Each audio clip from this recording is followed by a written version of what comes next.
کربلا کے بعد کے واقعات میں ہمارا آج کا موضوع ہے مدینہ منورہ کو واپسی۔ اگر آپ نے اس چینل کو سبسکرائب نہیں کیا تو اسے سبسکرائب کر لیں اور بیل آئیکن کو دبا دیں تاکہ ہماری آنے والی ہر نئی ویڈیو آپ تک پہنچ سکے۔ صحابی رسول صلی اللہ علیہ وسلم حضرت نعمان بن بشیر رضی اللہ تعالیٰ عنہ، جو حضرت مسلم بن عقیل کے ساتھ کوفہ میں سختی نہ کرنے کے سبب گورنری سے معزول کر دیے گئے تھے،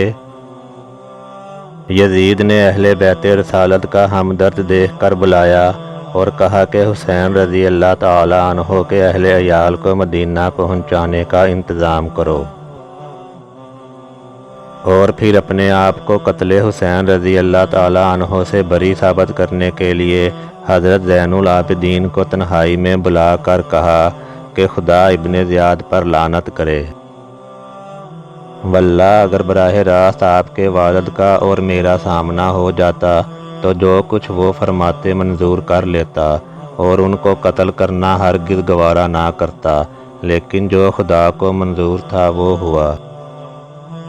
اب آپ مدینہ تشریف لے جائیں اور مجھ کو وہاں سے خط لکھتے رہیے گا، اور جس چیز کی ضرورت ہوگی مجھے خبر کیجیے گا۔ حضرت نعمان بن بشیر رضی اللہ تعالیٰ عنہ کے ہمراہ 30 آدمیوں کا حفاظتی دستہ کیا گیا۔ وہ اہل بیت کو لے کر مدینہ منورہ کے لیے روانہ ہوئے اور راستہ بھر نہایت تعظیم و تکریم کے ساتھ پیش آتے رہے۔ مدینہ منورہ کے لوگوں کو واقعہ کربلا کی خبر پہلے پہنچ چکی تھی۔ جب یہ لٹا ہوا قافلہ شہر میں داخل ہوا تو تمام اہل مدینہ حضرت محمد بن حفیہ رضی اللہ تعالیٰ عنہ، ام المومنین حضرت ام سلمہ رضی اللہ تعالیٰ عنہا